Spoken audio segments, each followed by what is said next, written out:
Little Fox. A Little Princess. Chapter 1. Sarah Goes to School.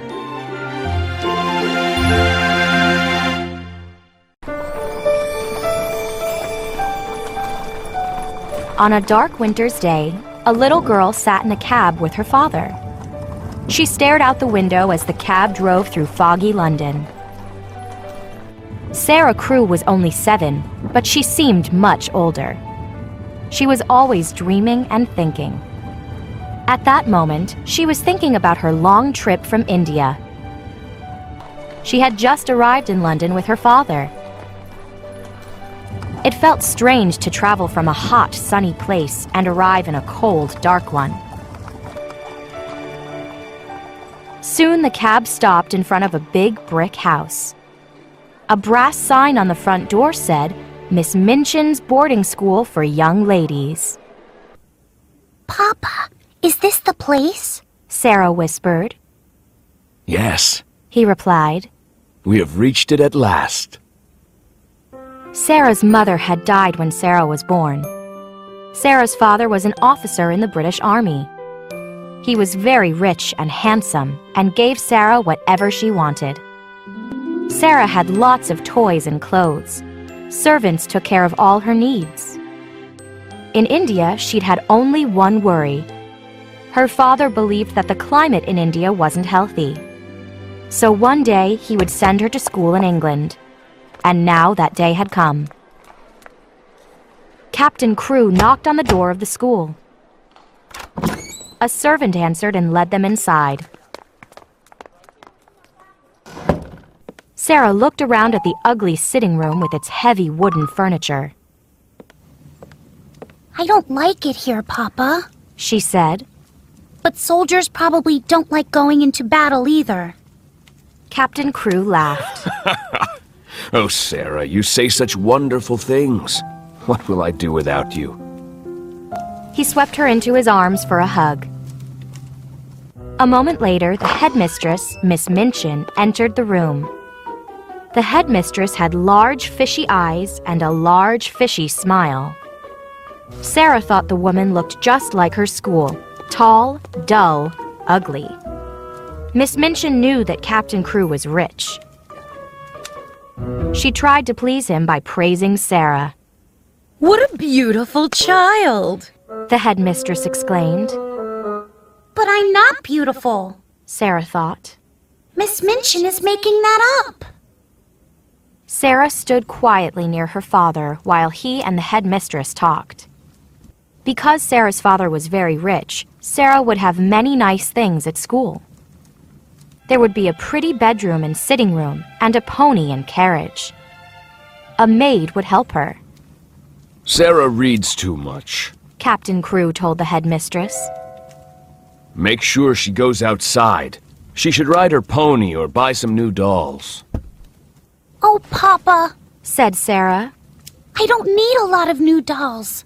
I only need Emily." Who's Emily? Asked Miss Minchin. "Tell her, Sarah," Captain Crewe said, smiling. "She's a special doll that Papa is going to buy for me," said Sarah. "She'll be my friend when Papa is in India. I'll talk to her about him." Miss Minchin's large fishy smile grew wider. What an unusual child, she exclaimed loudly. She's such a darling girl. "Yes," said Captain Crewe. He pulled Sarah close. "She is truly a darling girl. Please take very good care of her for me, Miss Minchin." Oh, I will, the headmistress promised. Sarah stayed with her father at his hotel for several days. He bought her all kinds of expensive clothes, velvet dresses, fur coats, silk stockings. They searched many toy shops looking for Emily, but couldn't find her. "She has to be a doll who can listen to me, Papa," explained Sarah. "Most dolls don't really seem to hear." So they looked at big dolls and little ones, at dolls with black eyes and dolls with blue ones. They looked at dolls with brown curls and golden braids, dolls in all kinds of clothing. But none of them was quite right.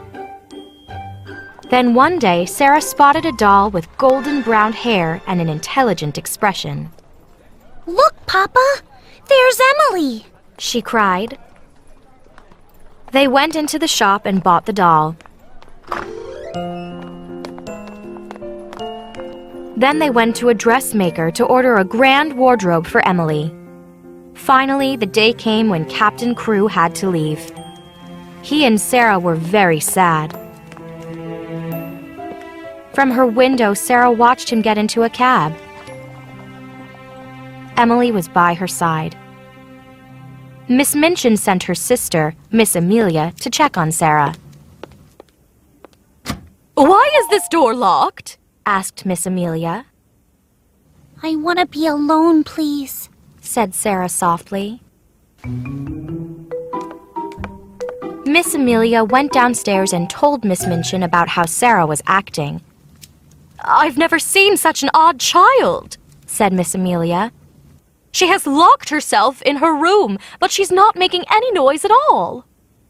She's very spoiled, Snapped Miss Minchin. I'm surprised she isn't kicking and screaming. All those new clothes are absolutely ridiculous. Her father treats her like a little princess.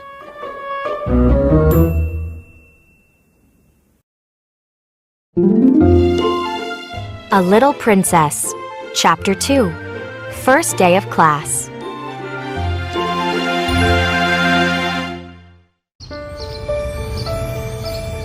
The next morning, Sarah had a long talk with her doll, Emily, about her father. Papa is traveling on the sea now, Said Sarah. Emily said nothing, but Sarah was sure the doll was listening. I believe that dolls have secrets. Sarah told her maid, Mariette. Perhaps Emily can read and walk and talk. But she only does those things when no one is watching her. Mariette smiled at Sarah. It's time for school. Just a minute, please. Sarah replied. She went to Emily and gave her a book. You can read this while I'm in class, She said to the doll. What an odd child, Mariette thought as she and Sarah went downstairs. But Mariette knew she would like her new job as Sarah's maid. Sarah was very kind and polite and had charming manners. She's almost like a little princess, Thought the maid. By the time Sarah entered the classroom, everyone was talking about her. She has so many fancy clothes. Lavinia Herbert whispered to her best friend Jessie. I passed her room last night. Her maid was opening a suitcase full of lace petticoats. She's wearing one now. I saw it when she sat down. Lavinia was nearly 13 and thought of herself as almost grown up. I heard Miss Minchin say it's absolutely ridiculous for a child to have such fancy clothes, She said. I agree with her. My mother says that children should always dress simply. The two girls pretended to read their geography books, but they were really sneaking looks at Sarah. She's wearing silk stockings. Whispered Jessie. What tiny feet she has. I don't think she's pretty at all, Lavinia sniffed. Her eyes are such a strange color. But there's something about her that makes you keep looking at her, Said Jessie. Her eyelashes are so dark and long, and her eyes are almost green. Meanwhile, Sarah sat quietly watching the other girls, who were still staring at her. Young ladies, Said Miss Minchin. I'd like to introduce you to your new classmate, Miss Sarah Crew. All the girls stood up, and Sarah did too. I expect you to be nice to Miss Crew. She's just come to London from India. After lessons are over, you will have time to get acquainted with Sarah. The girls bowed to Sarah, who curtsied in reply. Come here, Sarah. said Miss Minchin as the other girls sat down. Sarah obediently went to Miss Minchin's side. Your father hired a French maid for you, said the headmistress. He must want you to learn French. Sarah felt a little awkward. I think he just thought that I'd like Mariette, she replied politely. Miss Minchin frowned. You sound very spoiled. People don't always do things just to make you happy, Sarah. Your father clearly wants you to learn French. Sarah flushed, unsure of what to say. Her mother had been French. Her father had loved her mother and had often spoken French to Sarah. But Miss Minchin looked so mean. Sarah didn't know how to explain things to her. I've never actually studied French, Sarah began. but Well, then it's time you started to study it. The headmistress said impatiently. Miss Minchin herself had never learned to speak French, but this was an embarrassing secret that she didn't intend to share with anyone. Here's our French teacher now. She added sharply. Everyone, take out your French books. Monsieur Defarge looked like a nice, intelligent man. When he saw Sarah, he smiled. Is this a new pupil for me, madame? He asked.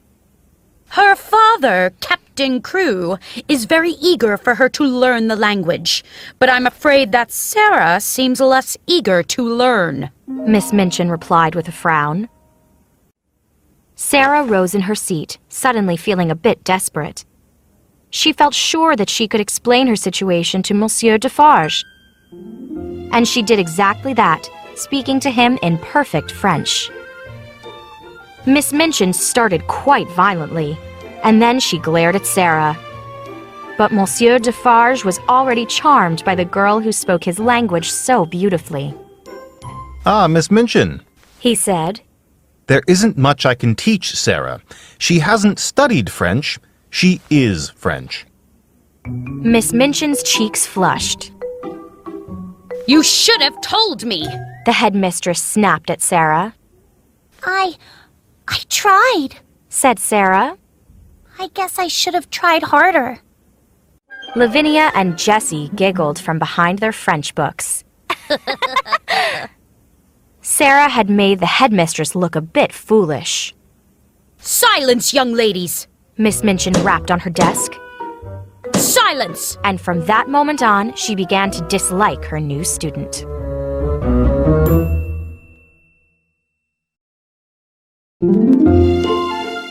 A Little Princess, Chapter 3, A New Friend.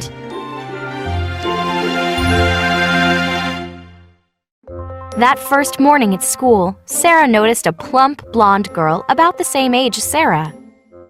The girl was chewing on the ribbon of her pigtail and staring at Sarah. When Monsieur Defarge spoke to Sarah, the plump girl looked a little frightened. When Sarah replied in French, the girl gave a startled jump and turned red. Miss Minchin was still in a bad mood about Sarah's perfect French.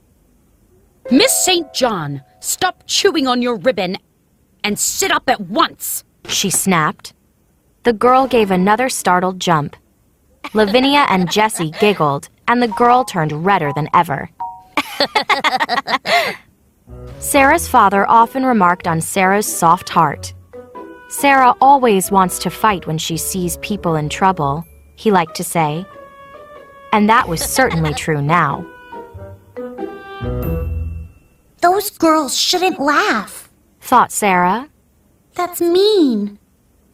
But Lavinia and Jessie continued to snicker when the girl spoke in French for Monsieur Defarge. Sarah felt sorry for this girl, who had such trouble saying the French words correctly. The French lessons were obviously quite difficult for her. When the morning's lessons were finally finished, the plump girl sat on a window seat, looking miserable. Sarah went over to her. What's your name? Asked Sarah. The girl seemed amazed that Sarah was talking to her. My name is Ermengarde St. John, She replied. Mine is Sarah Crewe. What a pretty name you have. Exclaimed Sarah. It sounds like a name from a story. I like your name too. Where did you learn to speak French? Ermengarde asked. Oh, I've done it all my life. Sarah answered. If you'd always heard French at home, you could do it too. No, I don't think so, said Ermengarde sadly. I'm not very smart. Ermengarde explained that her father spoke 7 or 8 languages. He had a huge library filled with thousands of books and couldn't understand why Ermengarde didn't do well in school. He had told Miss Minchin that Ermengarde must be made to learn. But at school, Ermengarde was often in trouble or in tears. You're smart, aren't you? Ermengarde said to Sarah. Sarah looked out the window into the dirty square. She could see some sparrows hopping along iron railings. She thought for a minute. Oh, I don't know. Then suddenly she changed the subject. Would you like to meet Emily? Who's Emily? Asked Ermengarde. Come up to my room and see, replied Sarah. Ermengarde followed Sarah upstairs. Is it true, she asked, that you have a playroom all to yourself? Yes, Sarah answered. Papa asked Miss Minchin to let me have one. It's because I like to tell myself stories, and the mood gets spoiled if I know people are listening. Sarah stopped outside the door to her room. If we're quiet, maybe we'll catch her, she said mysteriously. Ermengarde blinked. She had no idea what Sarah was talking about. But Sarah's eyes were full of fun. Ermengarde couldn't wait to see what happened. Sarah threw open the door. Ermengarde saw a beautiful doll sitting on a chair in front of the fire. Oh, Emily is back in her seat. Sarah sounded disappointed. Can she walk? Asked Ermengarde in surprise. I like to pretend she can, said Sarah. Don't you pretend such things? No. Ermengarde was in awe of this strange girl. Never. May I hold Emily? Of course, said Sarah. And I'll tell you stories. So they sat together, her green eyes shining. Sarah told Ermengarde all about the secret life of dolls. She also talked about life in India and the voyage to England. When Sarah got to the part about finding Emily in the toy shop, she suddenly looked upset. Ermengarde had the feeling that Sarah was bravely trying not to cry. What's wrong? She asked in alarm.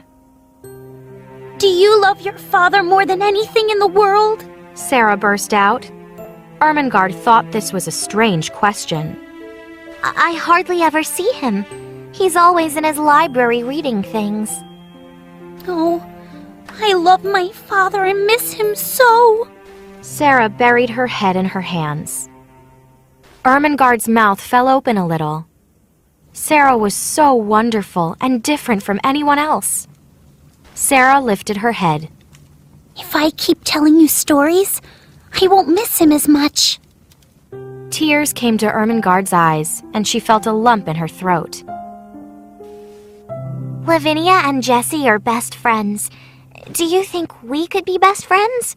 You're so smart and I'm not smart at all, but I like you very much. Of course we can be best friends, said Sarah. Her face lit up. And do you know what, Ermengarde? I can help you with your French lessons.